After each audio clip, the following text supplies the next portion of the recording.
اهلا وسهلا بيكم في فيديو جديد في قناة جوري. النهاردة ان شاء الله هنشوي فرخة مع بعض. بس قبل ما اشويها انا حابة اعرفكم على البهارات دي بهارات ايطالي.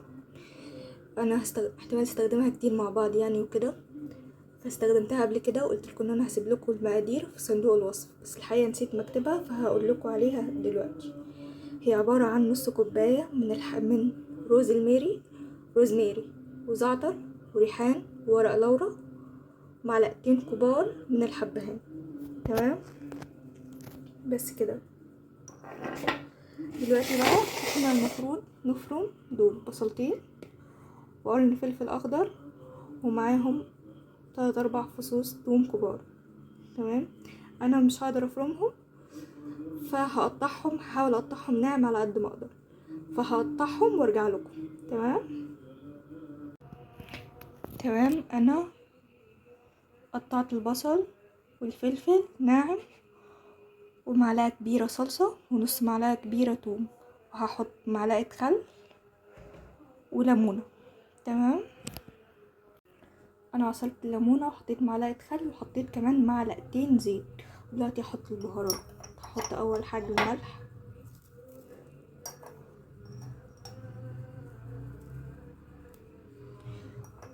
هحط نص معلقة فلفل اسود،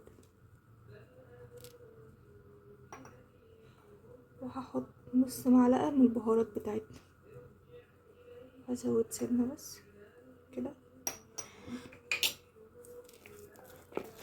وهقلبهم كلهم كويس مع بعض.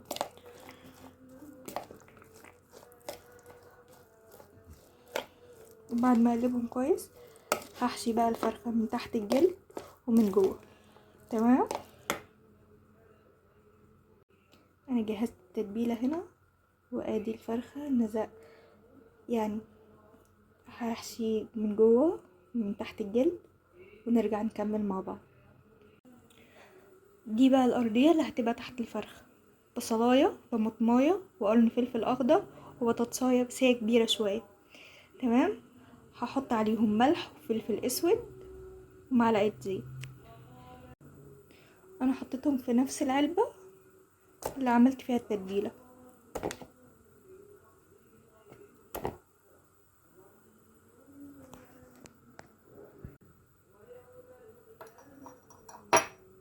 ورشة فلفل اسود ورشة ملح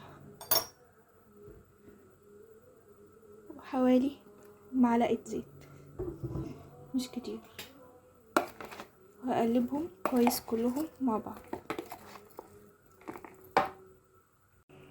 بس كده، ادي حطيت الارضية للصينية وهحط الفرخة دلوقتي عليها. بسم الله، ريحها شوية وظبطها كده. بس هحط الفرخ معلقة زيت وادهنها عليها واغطيها بورق فويل وادخلها الفرن. وده شكلها جوه الصينية. جبتها رشة زيت وملح وفلفل اسود وهغطيها دلوقتي وادخلها الفرن.